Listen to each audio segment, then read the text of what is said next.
ঠাকুর শ্রী রামকৃষ্ণ মা ও স্বামীজির চরণে প্রণাম জানিয়ে শুরু করছি কথামৃত থেকে পাঠ।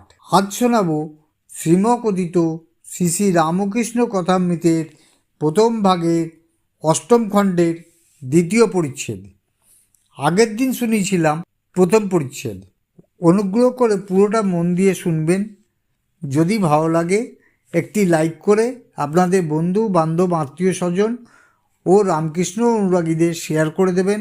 কমেন্টে মতামত অবশ্যই জানাবেন এবং এখনও সাবস্ক্রাইব না করে থাকলে দয়া করে সাবস্ক্রাইব করে বেল আইকন টিপে অল নোটিফিকেশন অন করে দেবেন। ধন্যবাদ। শুরু করছি দ্বিতীয় পরিচ্ছেদ, গৃহস্থের প্রতি উপদেশ। সমবেত ব্রাহ্ম ভক্তগণকে সম্বোধন করিয়া তিনি বলিতেছেন, নির্লিপ্ত হয়ে সংসার করা কঠিন। প্রতাপ বলেছিল, মহাশয়, আমাদের জনক রাজার মতো। জনক নির্লিপ্ত হয়ে সংসার করেছিলেন, আমরাও তাই করব। আমি বললুম, মনে করলেই কি জনক রাজা হওয়া যায়? জনক রাজা কত তপস্যা করে জ্ঞান লাভ করেছিলেন। হেডমুন্ডু ঊর্ধ্বপদ হয়ে অনেক বৎসর ঘোরতর তপস্যা করে তবে সংসারে ফিরে গেছিলেন। তবে সংসারে কি উপায় নাই? হ্যাঁ, অবশ্য আছে। দিন কতক নির্জনে সাধন করতে হয়, তবে ভক্তি লাভ হয়, জ্ঞান লাভ, তারপর গিয়ে সংসার করো, দোষ নাই।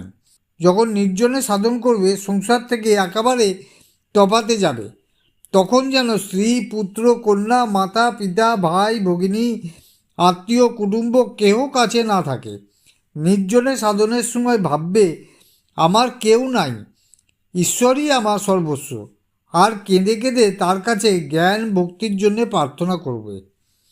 যদি বলো কতদিন সংসার ছেড়ে নির্জনে থাকবো, তা একদিন যদি এরকম করে থাকো সেও ভালো, 3 দিন থাকলে আরও ভালো, বা 12 দিন, 1 মাস, 3 মাস, 1 বৎসর, যে যেমন পারে। জ্ঞান ভক্তি লাভ করে সংসার করলে আর বেশি ভয় নাই। হাতে তেল মেখে কাঁঠাল ভাঙলে তাতে আঠা লাগে না। চোর চোর যদি খেলো, বুড়ি ছুঁয়ে ফেললে আর ভয় নাই।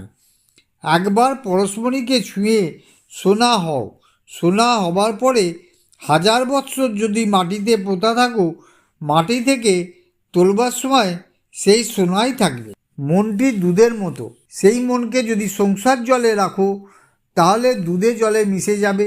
তাই দুধকে নির্জনে দই পেতে মাখন তুলতে হয়। যখন নির্জনে সাধন করে মনরূপ দুধ থেকে জ্ঞান ভক্তিরূপ মাখন তোলা হলো, তখন সেই মাখন অনায়াসে সংসার জলে রাখা যায়। সেই মাখন কখনো সংসার জলের সঙ্গে মিশে যাবে না, সংসার জলের ওপর নির্লিপ্ত হয়ে ভাসবে। অষ্টম খণ্ডের দ্বিতীয় পরিচ্ছেদ এখানেই শেষ হলো। নমস্কার।